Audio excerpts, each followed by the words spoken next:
If anything else fails, people want to eat. People can stop buying new clothes, but people cannot stop eating. This is Dr. Ndhlukula, a Zimbabwean entrepreneur, and she's building one of Zimbabwe's largest animal farms on over 2,700 hectares of land. If you want to go farming, you need to be prepared to work with your hands. She founded one of the biggest black-owned security companies in the country and then decided that she wanted to go into farming. I almost lost my house. I almost went bankrupt. You know what? Look where we are today. In today's video, she shares a story of how she started from nothing and her journey to becoming a billionaire serial entrepreneur. It is important for me to share what I've learned. If he dies with me, I've wasted myself. Doesn't make sense.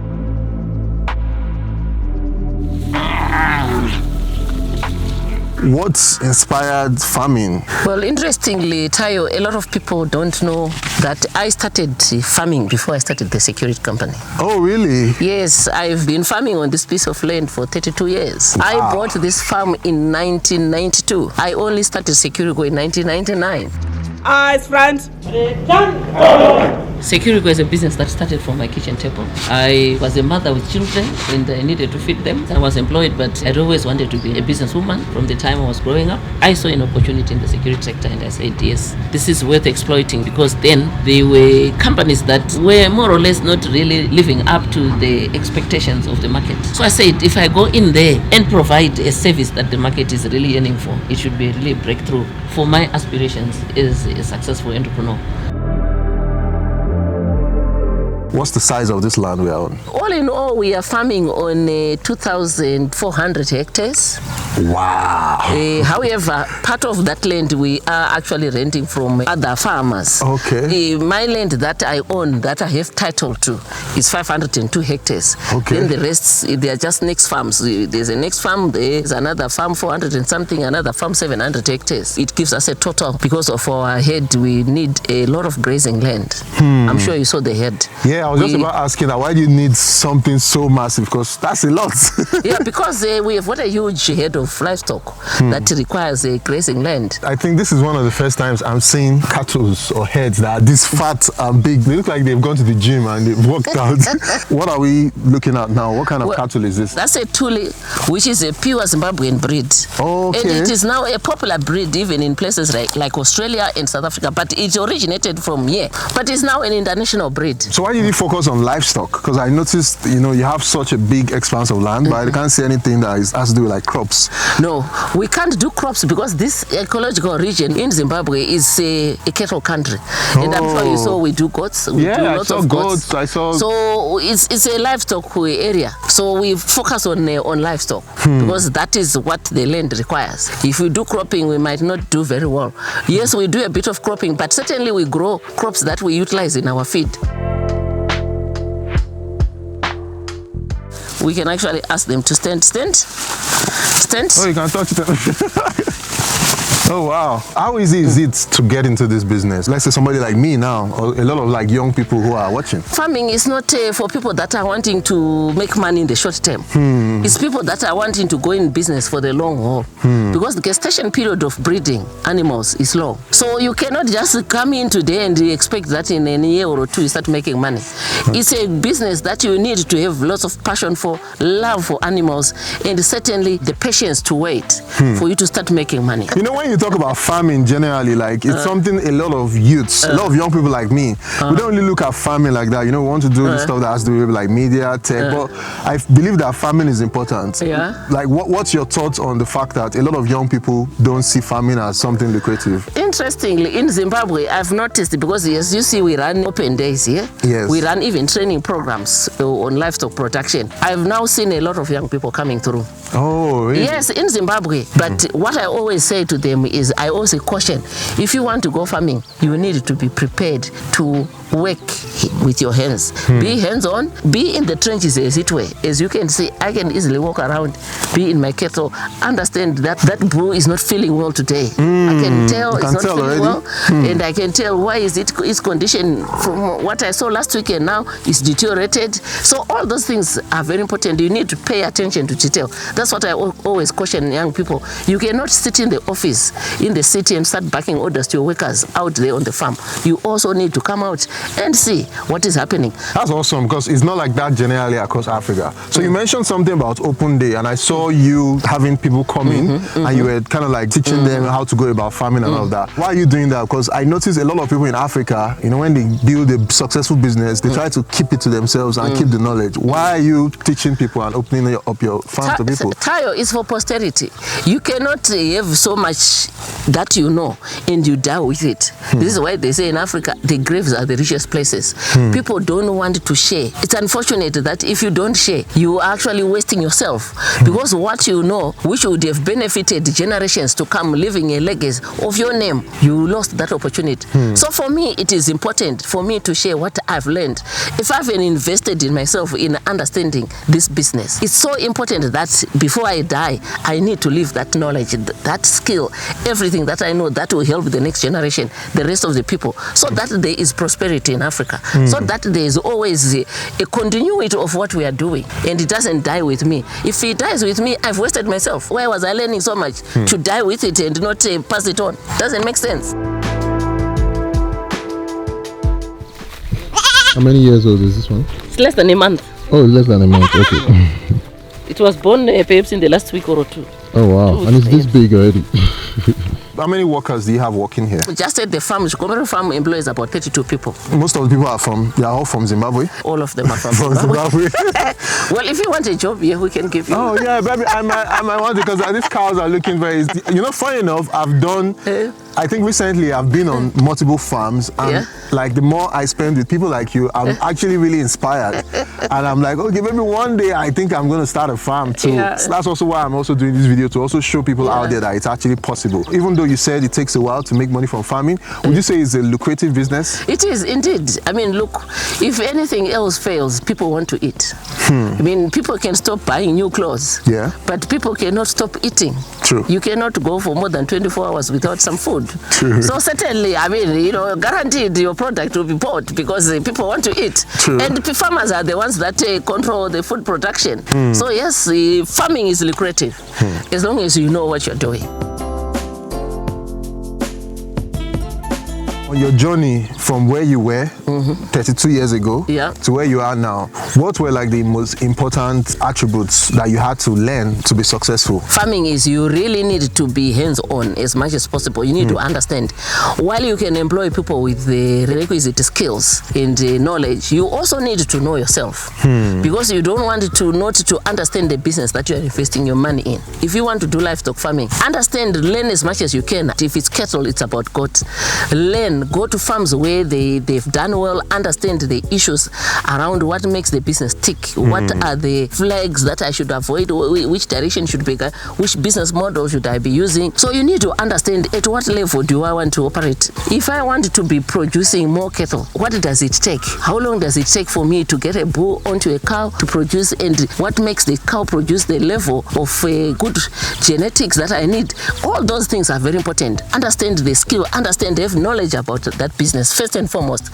That is what makes it a successful venture. And obviously, you know, your people that you work with, they should also be schooled about you know, what they are expected to be doing on a day-to-day basis. It's important to know what amount of money do you want to run a beef producing for the whole year, because you don't sell every day. You probably sell once or twice a year. In between, how are you going to manage your cash flows? So all those are important. Once or twice a year? It depends. For cattle, we might not be selling every day. It's not a product which is bought every day. Every day. Yeah, it's a product. Perhaps you sell once a quarter. Maybe out of the 300 we have wind, we probably want to sell 70 of them.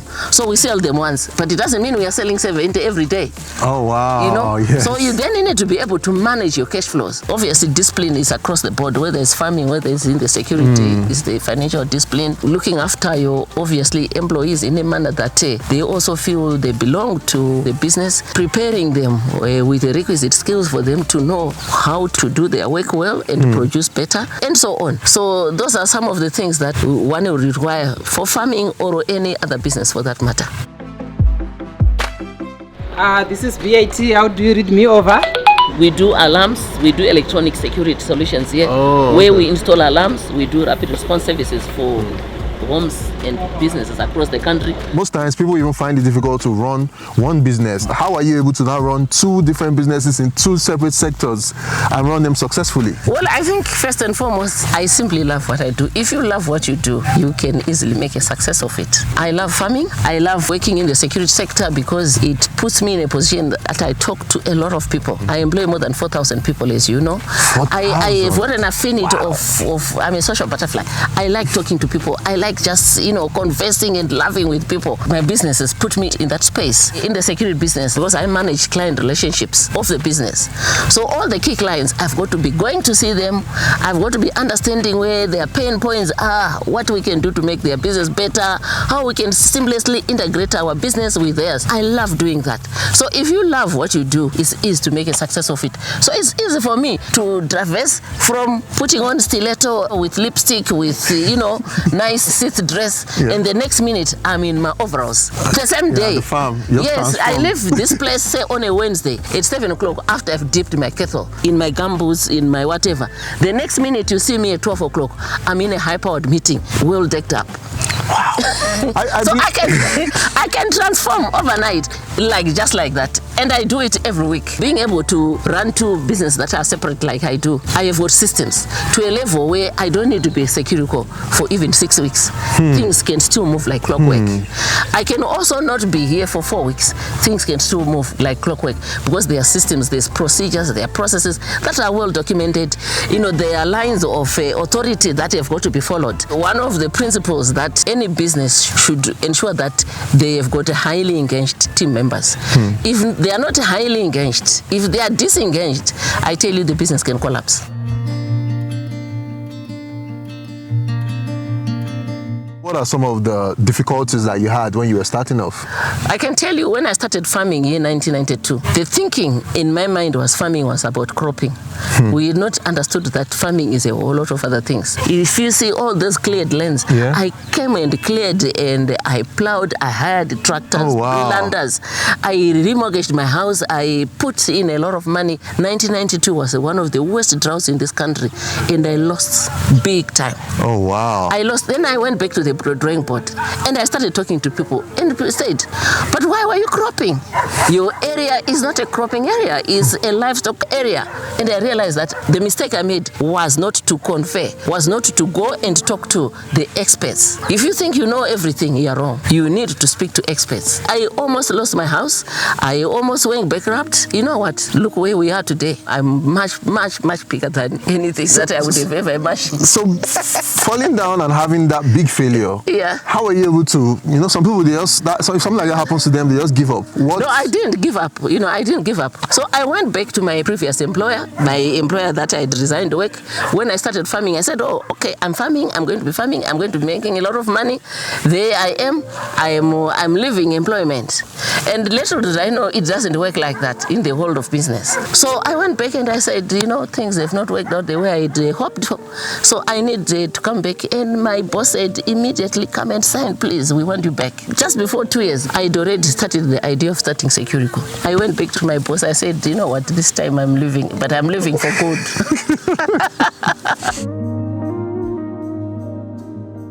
Building in Africa, a lot of entrepreneurs I've talked to, they said it's difficult.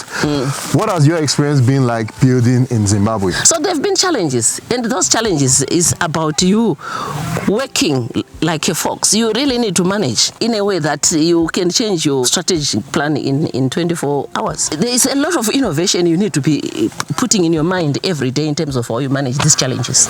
So you need to wear many hats, you need to be flexible. Yes, too. You need to have that flexibility. You need to have that agility to be able to understand, right, we don't have foreign currency. How do I manage?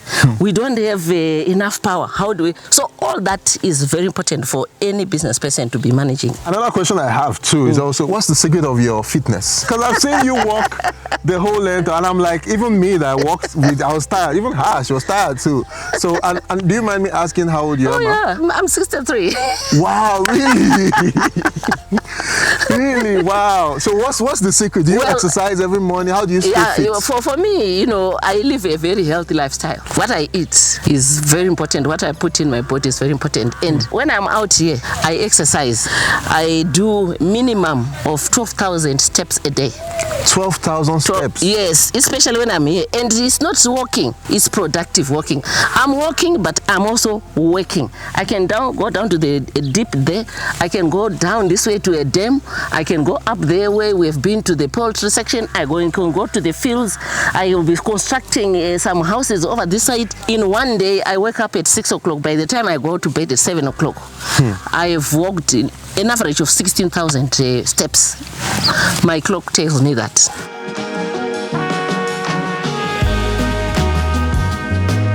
Can you give us an idea of like how much a bull costs generally? Well, it depends. You know, bulls can vary anything from 1,000 to 50,000 USD. One bull. 50,000 USD for 50,000 for one bull. Okay, I didn't know that. For one bull, really? It depends. It's the genetics that you are buying. You're not buying the bull. I bought some of them for 4,000, 5,000. That will be the kind of average of bulls that you buy. $5,000? US dollars each. 3,000 is you are lucky to get good bulls at 3,000. But 4,000 or 5,000 is the kind of average price you get for bulls. If you had like a chance to change something about Africa, what would you change?